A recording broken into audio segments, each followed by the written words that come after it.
I know YouTube likes a good teaser, so here, I can't show this on camera right now, so you're gonna have to stay tuned to figure out exactly what this is, cause, yeah.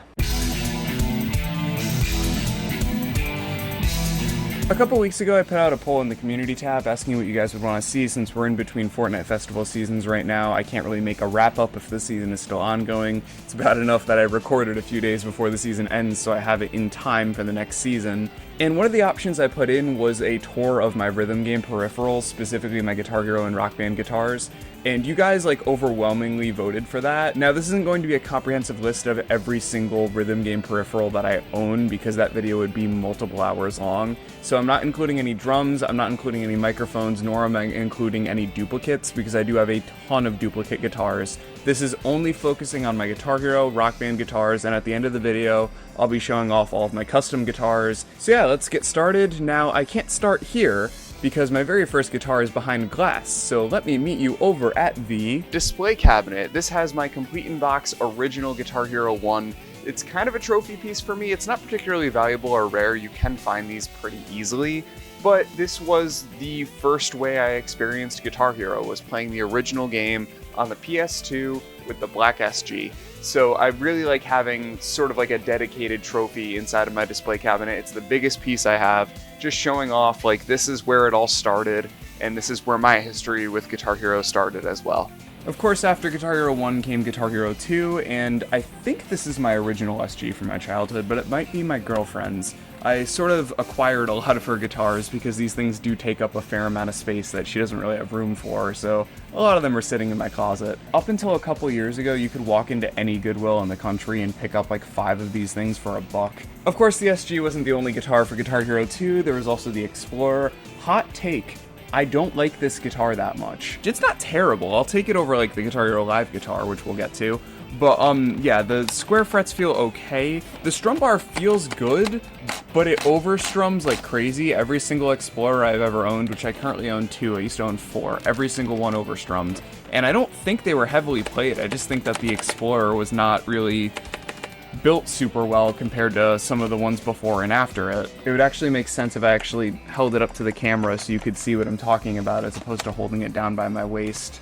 But yeah, strum bar, the frets. I like the frets. The square frets don't bother me. I don't like how much the strum bar overstrums on these. The select button is absolutely puny, so if you're trying to activate star power with a button, you have to pretty much only use your pinky, or sometimes you can use your ring finger.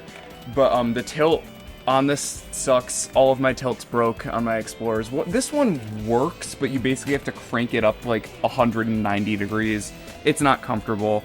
The one saving grace is that it is a Xbox 360 breakaway cable, so you can use this on any Xbox 360 pretty much ever. You can use it on any computer, Windows 7, no problem, Windows 10, even Windows XP. Probably Raspberry Pis. That's the cool thing about wired 360 controllers. They just kind of work on everything. Then when Guitar Hero 3 came out, we got 2 more guitars. We got the Les Paul, and then we got the Kramer. Talk about the Les Paul first because it's the more popular option. This was on the PS3, the 360. The Wii, obviously, was really famous for its Wii Les Pauls because of the RAFnet adapter. This is a 360 one, as you can tell by the little Xbox gem here. Yeah, the Les Paul has always felt okay to me. The strum bar is a little loose on this particular one, but that's not a problem across all Les Pauls. That's just this one being old and very heavily used. This was my personal one from back in the day, if you can't tell. Yeah, the Les Paul has always felt comfortable to me. I was never a big fan of this. Never liked that, because these pins got a little dusty or dirty, or the inside pins got a little dusty or dirty. These things start dropping notes like crazy. But yeah, I was never super into the collapsible neck thing, but I do like the Les Paul in general. I do think it's a comfortable guitar, but I don't think it holds a candle up to this. This is the Kramer, and this is my favorite Guitar Hero guitar ever released. In terms of shape, it is so goddamn comfortable. It's a good, the weight is perfect for a stock one. It feels really comfortable. The little notch on the bottom perfectly fits over my leg when I play. It is This guitar was like handcrafted for me by the gods. I really do like it. They do require dongles, so getting this to work on the PC is not fun. I really do like the Kramer. The shape feels great. The select button is in the absolute perfect spot. You can either hit it with your pinky, or you can hit it with your ring finger, your middle finger. Sometimes I side palm it. It is in such a good spot. It's the only guitar I feel like I don't... Oh, okay, it's one of two guitars where I feel like I don't need a foot pedal to activate star power. There is another guitar that's coming up right after this that I also don't need a foot pedal for, but this is one of the only stock guitars where it's very comfortable to activate star power without changing anything or using any other accessories. Moving on to the Genericasters, these were for World Tour and Guitar Hero 5. Technically, they are different because the inside of the World Tour used like leaf switches, whereas Guitar Hero 5 used like actual switches. So the World Tour guitars do break a little bit more. But that being said, this stock Wii World Tour Genericaster is one of the only ones I have that doesn't overstrum, so I don't know what that's about. But yeah, I've always liked the Genericaster in terms of like shape and in terms of comfort, like in that way, but I always thought they weighed a little too much. I like my peripherals feeling super light and airy, so that way I can just sort of rest it on me and just, you know, no matter what angle it's on, it's comfortable. Whereas I feel like the Genericasters, these started to get a little heavy, probably because you needed a goddamn Wii remote inside of them. I still think it's comfortable though. It kind of sucks to play these nowadays, especially if you're used to like Arduino guitars or PC stuff. But it is possible. You could still have a comfortable Guitar Hero guitar with these. These are all obviously silicone. None of these guitars have been modded, even the one with the custom faceplate, which I'll show off in a sec. But yeah, this is the first guitar that had a star power button right below where the strum bar is, so you can very comfortably hit it. I do like these, I just think they weigh a little too much. It's probably because I have the Wii versions of both of them. And yes, this one is also a Wii version. I know it's hard to tell with the faceplate, but there is the little nunchuck adapter on it. This is the Guitar Hero 5 one, this is the World Tour one. And then I have this fucking thing. I hate this. Can you oh my god, you can see dust on it. Holy crap, that's how long it's been since I've touched this damn thing. Ugh. Yeah, can you tell I didn't like Guitar Hero Live? This controller feels like such shit. Every single time I think, oh, maybe it was in my head, maybe the controller actually does feel nice. I go back and I try to play it and listen to the strum bar. The frets stick still. I hate this guitar so goddamn much. The star power is in a good spot. That's about the only positive thing I can say about this. I suppose I can say another positive thing. Apparently these guitars were made out of recycled water bottles. That's kind of cool. I can kind of tell because this guitar feels like it was built out of recycled water bottles. I do own one of these still. I think I actually own a second one somewhere. I don't want it. Alright, let's move on to Rock Band. This is my Rock Band 2 Strat. I don't own any Rock Band 1 instruments, and I'm honestly kind of okay with that. I was never a fan of these guitars. They feel fine, especially if you're a casual, or if you don't really... If you just want to play a rhythm game with your friends on a Saturday night. The frets feel absolutely fantastic on these guitars. It's the strum bar. You hear that? Yeah, that's the problem. You don't hear that. I need the clickiness. I need the definite click, because if I'm playing with a Rock Band guitar, I can't tell whether or not I miss a note. I can't tell if it's me, I can't tell if it's the game, if I didn't calibrate, or if I'm just having an off day. I need the decisive clickiness. I can't do that. But I do own a couple of these. They're all Rock Band 2. This one's a PlayStation one. I own an Xbox one as well, and I also own a Wii one somewhere. But yeah, they're all basically the exact same instrument. We're gonna come up on my second favorite Rock Band instrument. This is based off of Paul McCartney's Hofner bass. So this was released alongside the Beatles Rock Band. This is my second favorite Rock Band instrument specifically because of how huge it is and how light it is. It doesn't weigh much, and I can very comfortably, as a man with very long arms, I can very comfortably... That feels good to me. The frets still feel fantastic, the strum bar is still silent, which bothers me, but it doesn't have as much travel as the stock Rock Band ones do, which is nice. The whammy bar is also in a really good spot. And the back button for star power is also in a decent spot, so you can use your pinky to get to it pretty easily, because the tilt on this is also broken. There's also solo buttons on these guitars, which I've literally never used. They probably feel brand new because I've never pressed them, I only play with these. But yeah, this is my second favorite Rock Band guitar because I like the length of it, I like the fact that the strum bar doesn't have as much travel, and I still like the frets, they do feel fantastic. But before we move on to my all-time favorite Rock Band guitar, we have to talk about Rock Band 4. I want to do an entirely separate video talking about how bad of a game Rock Band 4 was at launch, because oh my god, I feel like a lot of the community forgets how much of a nightmare Rock Band 4 was when it first came out. The strum bar feels atrocious on the Mad Cat Strat. The frets feel okay, but they weirdly have more travel pressing down. The biggest sin is the share button right here. You try to activate star power, and guess what happens? You activate a menu that tells you, oh, you just took a screenshot. So that's fun. That definitely doesn't break any FCs and get on anyone's nerves. And this guitar is also very functionally intermittent. Like, it works when it wants to, and then most of the time it does not work. So yeah, this is a really bad guitar. And people on eBay are still charging extraordinarily high amounts for this. Don't buy one of these, because instead, right now, and they're still being manufactured to my knowledge, you could buy one of these instead, and this is far better. This is the Riffmaster. I made a full video about it. I'll put the link up in the card. Yeah, I still think this guitar feels totally fine. I don't know why a lot of people took that video as me bashing the Riffmaster. Nope, I wish that it had wired capabilities, because when the battery on this thing dies, it's going to be completely dead unless you can plug it in twice in order to play with it, which you shouldn't have to do with any game controller. So I do think that's dumb, and I'm not a fan of the silent strum bar, but in terms of travel, it has the least amount of travel out of any Rock Band guitar. The frets feel fantastic on this thing. They are clicky. They're like a silent clicky, but they do still feel good. The faceplate is removable, and there's a spot for the dongle on the inside of it, which you can't see because I'm covering it up.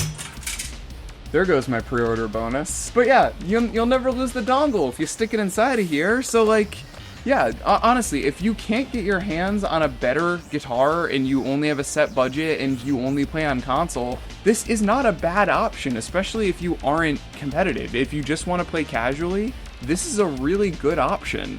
I don't know why so many people thought I hated this guitar based off my review. I was a little disappointed comparing it to Arduino guitars, which, to be fair, a lot of them are in a similar price bracket to this. I do think that the price of this should go down a little bit. $99. I think if it was $99.99, this would be a really fair recommendation. I just think that the current price is a little too high for the Riffmaster for what it is. But I do think, like I said, if you're just walking into a Best Buy and it's there and you want to play non-competitive Guitar Hero, this is a totally good option for it.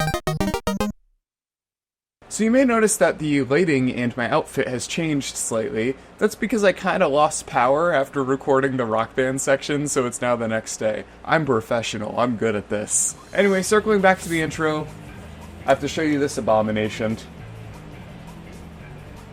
Don't ask. I call it the Hentar. This was my first custom guitar I had ever built. This is my test guitar, more or less. Whenever the community figures out something cool to add to a Guitar Hero or Rock Band guitar, I test it out on this before I add it to one of my better customs. No offense to the Hentar, but this isn't one that I actively use. This is more so the guinea pig. You may notice, if you look at the top, that it has the sanded off frets. That's a recent community thing that's been discovered and it feels fantastic. It's also got 3D printed frets, which is another thing the community discovered years ago, which feels great. It's running an Arduino in here. The strum bar was a 3D printed one, but it snapped, so I swapped it back to the stock one. But yeah, basically, whenever the community discovers anything cool to do to a Guitar Hero guitar to mod it, this is the guitar I tested out on. It just so happens to look like this. This guitar looks like something out of Waifuwares, and I'm kind of happy about that. And by the way, you can use code DanRock for 15% off. There's a story behind this. That's a story for a different day, and I don't want to talk about it right now. Now that may have been the first Guitar Hero guitar I had ever built myself, but it's not the first one I had ever owned. My first custom Guitar Hero guitar I've ever owned is sitting over at the Guitar Hero arcade machine, which we'll go over to right now. So here we are at the Guitar Hero arcade machine. I made an entire video based off of this recently if you haven't seen it and you're curious exactly what this is. But this is also where my very first mechanical guitar lives. This is a custom done by Guitars and Scarves on Etsy. She did a fantastic job. I always wanted a custom Kramer, and I was a little too scared to start modding guitars on my own, so this is the one I went with. And yeah, it's pretty cool. It's got a star power button right below where the wrist goes, right like the Guitar Hero World Tour guitars do. So yeah, pretty cool custom, and it lives right on my Guitar Hero arcade machine because in terms of body shape and all that, with the exception of the Genericasters, I feel like it's similar enough to the Guitar Hero arcade guitars, so I feel like it doesn't look too out of place on the Guitar Hero arcade machine. So after that, and after the Hentar, I built this. So this I like to call Old Whitey. She is a fully custom Guitar Hero Genericaster built off of a PS2 Genericaster. It's got RGB frets thanks to Retro Cult. The strum bar feels fantastic. Whammy bar has been tightened up. Obviously, the all-white paint job is the bit of the star of the show. I really do like the way that this guitar looks. And in terms of, like, comfort, it really does feel fantastic. But yeah, I like how this one came out. This was my daily driver for the absolute longest time up until I built this. This is my newest experiment. This is a custom SG that I had built out of an old shell. Again, I don't remember if I used my original SG or my girlfriend's to build this. Or it could have been one of my spares, I don't know. But as you can tell, RGB frets, and what's cool about these is they actually change back to the original Guitar Hero colors when they're pressed, but their standby color is just purple. I did that as sort of a reference to Fortnite Festival, and then the frets are no longer purple in Fortnite Festival, so fuck me, I guess. And it's got a very poorly cut out USB port in the bottom. If you're wondering what that is, basically you can plug this into an Xbox 360 and then plug a controller into the little port on the bottom, and the controller will override the console into tricking it into thinking this is an actual 360 guitar. So that's kind of cool. I do like that a lot.